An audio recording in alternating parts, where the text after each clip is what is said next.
একাদশ শ্রেণী ছাত্রছাত্রীদের জন্য আমি ফিলোসফি ক্লাস 11 এর দর্শন বিষয়ের একটি সাজেশন আমি প্রস্তুত করেছি, যেখানে ইউনিট 1 এবং ইউনিট 2 এর কিছু প্রশ্ন থাকবে, যেগুলো তোমাদের 2025 এর জন্য খুবই গুরুত্বপূর্ণ। তোমরা এই ভিডিওটা ফলো করো, তাহলে তোমরা জানতে পারবে যে কোন কোন প্রশ্নগুলো এই সাজেশনের মধ্যে রয়েছে। তার আগে আমি কয়েকটা কথা বলে দিই। ইউনিট 1 এ আমরা দেখতে পাচ্ছি যে 24 নম্বরের প্রশ্ন হবে এবং ইউনিট 2 এ আমরা দেখতে পাচ্ছি 16 নম্বরের প্রশ্ন হবে, অর্থাৎ মোট তোমাদের 40 নম্বরের প্রশ্ন। এই 40 নম্বরের প্রশ্নের মধ্যে যে ইউনিট 1 এ যে লজিক্যালি যে প্রশ্নগুলো থাকবে, সেই প্রশ্নগুলো হচ্ছে যে, যেমন ধরো তোমাদের বিভিন্ন রকমের যে লজিক্যালি প্রশ্ন, যেমন ধরো নিম্নলিখিত বাক্যগুলিকে বচনে রূপান্তর করে তার গুণ, পরিমাণ উল্লেখ বা পদের ব্যাপ্যতা নির্ণয় করতে হবে। এই ধরনের প্রশ্নগুলোর ক্ষেত্রে তোমাদেরকে একটা কথা বলে দিই, এই সাজেশনের মধ্যে যে আমরা উদাহরণস্বরূপ যে লজিকগুলো আমরা দিয়েছি, একদম একই রকম টাইপের সেই লজিকগুলো আসবে, কিন্তু এই লজিকগুলোই যে আসবে এমন কথা নয়।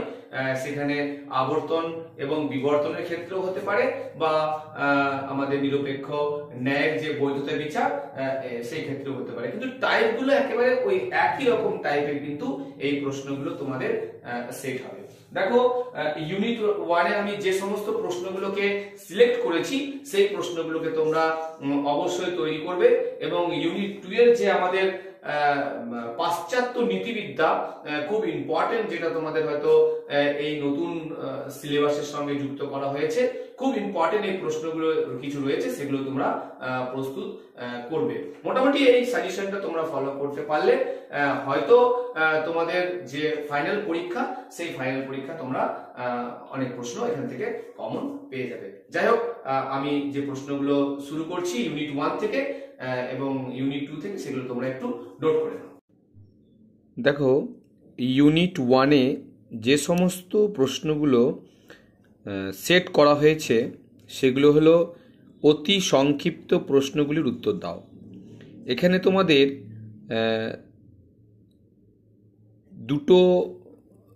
তিনটে আসবে, যেখানে তোমাদেরকে এই ধরনের প্রশ্ন আসতে পারে, যেমন ধরো বাক্যগুলিকে বচনে রূপান্তর করে গুণ, পরিমাণ, পদের ব্যাপ্যতা নির্ণয় করো।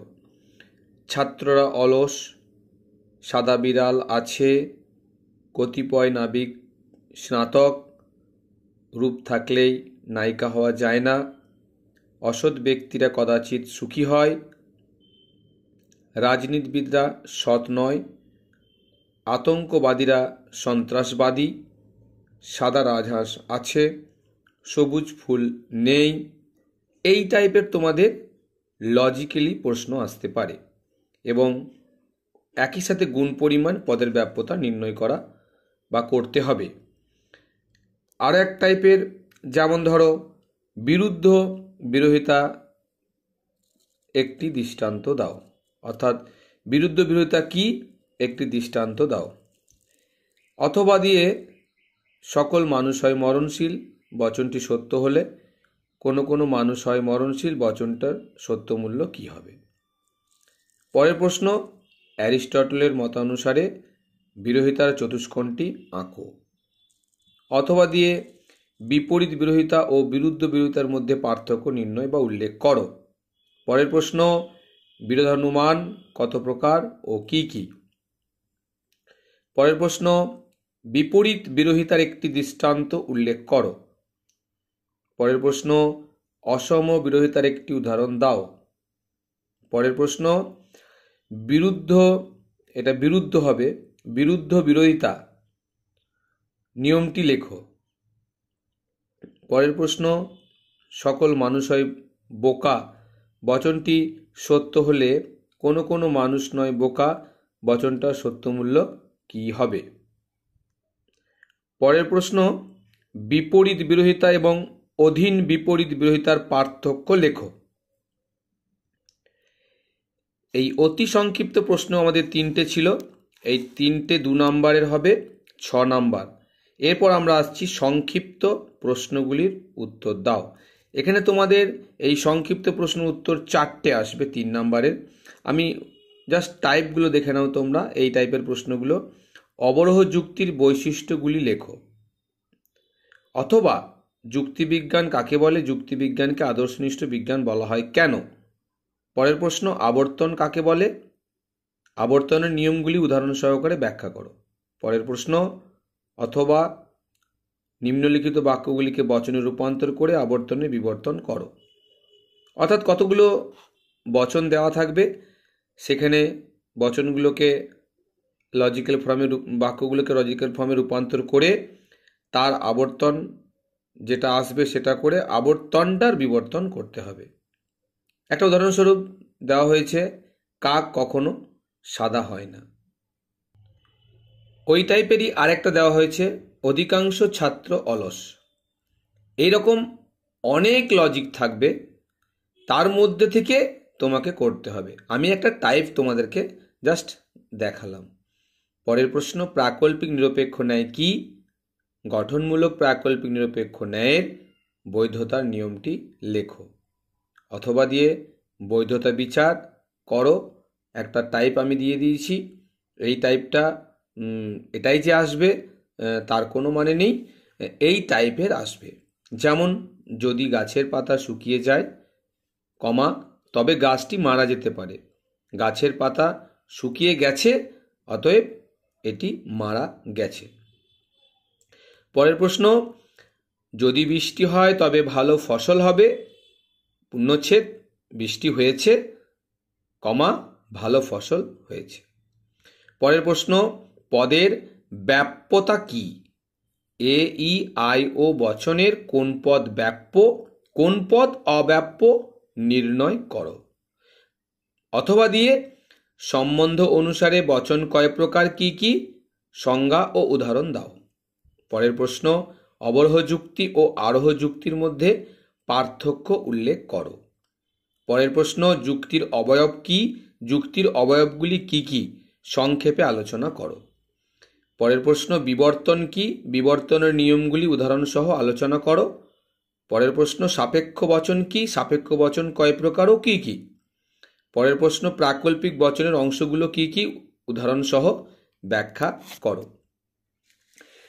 এরপর আমরা আসছি একটা ব্রড প্রশ্ন, যেটাকে আমরা বলি ব্যাখ্যামূলক প্রশ্নগুলি উত্তর দাও। একটি আসবে 6 নম্বরের। যেমন আমি একটা উদাহরণস্বরূপ দিয়েছি যে বৈধতা বিচার করো, রাম শ্যামের বন্ধু, শ্যাম যদুর বন্ধু, সুতরাং রাম যদুর বন্ধু। অথবা দিয়ে টিকা লেখো, অবৈধ সাধ্য দোষ, অবৈধ পক্ষ দোষ, নঅর্থকজনিত দোষ, অব্যাপ্য হেতু দোষ এবং চারিপদ গঠিত দোষ। অর্থাৎ এই টাইপের কিন্তু প্রশ্নগুলো হবে, এটা তোমরা দেখে নাও। এরপর আমরা আসছি ইউনিট 2। দেখো, ইউনিট 2 এ একই রকমভাবে 2 নম্বরে দুটো প্রশ্ন আসবে, তাহলে ওখানে আর এখানে দুটো কিন্তু প্রশ্ন আমরা দেখতে পেলাম, দু জায়গায় আলাদা। ইউনিট 2 এর প্রশ্ন অতি সংক্ষিপ্ত প্রশ্ন, যেগুলো আসার সম্ভাবনা আছে। যেমন 1, চারবাকদের সুখবাদী বলা হয় কেন। পরের প্রশ্ন, অথবা দিয়ে চারবাক জড়বাদ কি। পরের প্রশ্ন, অভিপ্রায় কি, অথবা লিলির মতে নীতিবিদ্যা কি। পরের প্রশ্ন, চারবাকদের নাস্তিক বলা হয় কেন। পরের প্রশ্ন, চারবাক মতে আত্মা কি।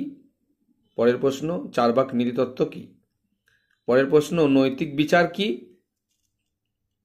তারপরেরটা, ঐচ্ছিক ক্রিয়া কি। পরের প্রশ্ন, মূল্যগত অবধারণ কি। এবং পরের প্রশ্ন, শেষ ভালো যার, সব ভালো তার, কারা বলেছেন এবং কেন বলেছেন। এর পরের যে টাইপের প্রশ্ন হবে, সংক্ষিপ্ত প্রশ্নগুলির উত্তর দাও। এটা তোমাদের দুটো আসবে 3 নম্বরে। যেমন ধরো, এটা তোমাদের যে প্রশ্নটা আসবে সেটা হচ্ছে যে বৌদ্ধ দর্শনের চতুর্থ আর্য সত্যটি কি, ব্যাখ্যা করো। পরের প্রশ্ন, ভারতীয় নীতিবিদ্যার কয় প্রকার পুরুষার্থ স্বীকৃত হয়েছে, কি কি, সংক্ষেপে লেখো। পরের প্রশ্ন, নীতিবিদ্যার বৈশিষ্ট্যগুলি উল্লেখ করো। পরের প্রশ্ন, বৌদ্ধ দর্শনের দ্বিতীয় আর্য সত্য কি, ব্যাখ্যা করো। পরের প্রশ্ন, আমরা ফলমুখী বা উদ্দেশ্যমুখী নৈতিক মতবাদের বিষয়টি সংক্ষেপে আলোচনা করো। পরের প্রশ্ন, নিষ্কাম নীতিতত্ত্ব ও কান্টের নীতিতত্ত্বের মধ্যে পার্থক্য উল্লেখ করো। এরপর আমরা এক ব্যাখ্যামূলক প্রশ্ন একটা আসবে, ওগুলো গেল 3 নম্বরের জন্য। এর ব্যাখ্যামূলক প্রশ্ন একটা আমাদের আসবে 6 নম্বরের। এখানে কতগুলো প্রশ্ন আমি দিয়েছি, সেগুলো তোমরা তৈরি করবে। যেমন 1, কর্মযোগ কি, কয় প্রকার কি কি, নিষ্কাম কর্মের বৈশিষ্ট্যগুলি আলোচনা করো। পরের প্রশ্ন, টিকা লেখো ঐচ্ছিক ও অনৈচ্ছিক ক্রিয়া। পরের প্রশ্ন, নিষ্কাম কর্মে শ্রীকৃষ্ণ অর্জুনকে কি কি উপদেশ দিয়েছেন। পরের প্রশ্ন, নীতি বা নিয়ম কর্তব্যবাদের মূল বক্তব্য বিষয়টিকে সংক্ষেপে আলোচনা করো। পরের প্রশ্ন, উপযোগবাদের বিভিন্ন রূপগুলি সংক্ষেপে উল্লেখ করো। এই ইউনিট 1 এবং ইউনিট 2 এর যে সমস্ত প্রশ্নগুলো তোমরা পেলে, এগুলো খুবই ইম্পর্টেন্ট। যে প্রশ্নগুলো আমি তোমাদের এই সাজেশনে দিয়েছি, এই প্রশ্নগুলো কিন্তু তোমরা খুব তাড়াতাড়ি তোমরা প্রস্তুত শুরু করে দাও। এই প্রশ্নগুলোকে আবার একবার বলি, লজিক্যালি যে আমরা শিখেছি বাক্যকে বচনে রূপান্তর করা, এবং সেই বাক্যকে বচনে রূপান্তর করার পর যে গুণ পরিমাণ আমরা আলাদাভাবে পৃথকভাবে আমরা দেখাতে হবে, এবং পদের ব্যাপ্যতাকেও নির্ণয় করতে হবে। একই রকম ভাবে আরেকটা গুরুত্বপূর্ণ বিষয় বলে দিই, যেমন বাক্যগুলিকে বচনে রূপান্তর করে আবর্তনের বিবর্তন, এইরকম প্রশ্ন আসছে, নাকি আবর্তন করো ও বিবর্তন করো অর্থাৎ লজিক্যাল ফর্মে এই টাইপের আসছে, নাকি বিবর্তনের আবর্তন আসছে, এই বিষয়গুলো একটু তোমরা কিন্তু দেখে নেবে। কারণ লজিকে যেভাবে তোমাকে উত্তরটা চাইবে, তোমাকে ঠিক সেইভাবেই কিন্তু উত্তরটা দিতে হবে। একই রকম তোমাদের ন্যায়ের ক্ষেত্রে বা বৈধ বিচারের ক্ষেত্রে বলে দিই আমরা, প্রাকল্পিক নিরপেক্ষ ন্যায় বা বৈকল্পিক নিরপেক্ষ ন্যায়ের ক্ষেত্রে যে বৈধতা বিচার আছে, সেখানেও কিন্তু আমাদের নিরপেক্ষ ন্যায়ের যে বৈধ বিচার দুটো কিন্তু এক নয়। ওখানে নিরপেক্ষ ন্যায়ের যে নিয়ম বা রুলস গুলো রয়েছে সেখানে অ্যাপ্লাই হবে, আর প্রাকল্পিক নিরপেক্ষ ন্যায়ের যে গঠনমূলক বা ধ্বংসমূলক বা আমরা বৈকল্পিক নিরপেক্ষ ন্যায়ের যে নিয়ম আছে, সেগুলো কিন্তু বিচার হবে। এইগুলো একটু মাথায় রেখে তোমরা লজিক গুলো করবে, দেখবে তোমরা এখান থেকে অবশ্যই তোমরা প্রশ্ন কমন পাবে। যাই হোক, তোমরা ভালো করে পরীক্ষা দেবে এই আশা রাখি।